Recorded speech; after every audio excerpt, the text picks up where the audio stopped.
Pak pas deklaratës së kryeministrit Edi Rama në podcastin Flasim, lidhur me vendimin e gjykatës kushtetuese për pezullimin e zëvendës kryeministres Belinda Balluku, erdhi edhe reagimi i kreut Partisë Demokratike Sali Berisha. Kryedemokrati përmes një videoje në rrjetet sociale tha se kryeministri nuk do ta përfillë vendimin e kushtetueses.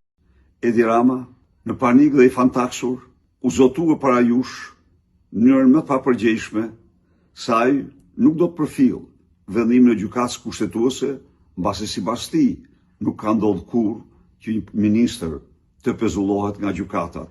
Për liderin e opozitës në vendimin e kushtetueses, kreu i qeverisë sheh edhe mundësinë e pezullimit të tij nga gjykatat. Në këtë vendim të gjykatës kushtetuese, ai nuk shef një goditje për Lubi Ballukun, por shef potencialin dhe mundësinë e pezullimit të tij si kryehajduti i kombit. Sipas Berishës, kryeministri i vendit është thirrur të hënën në Bashkimin Evropian lidhur me deklaratat që ka bërë kundrejt drejtësisë.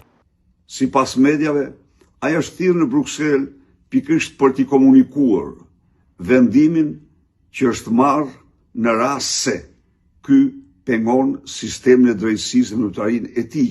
Kryedemokrati e shfrytëzoi daljen e tij edhe si mundësi për të bërë thirrje për pjesëmarrje në protestën e 10 shkurtit.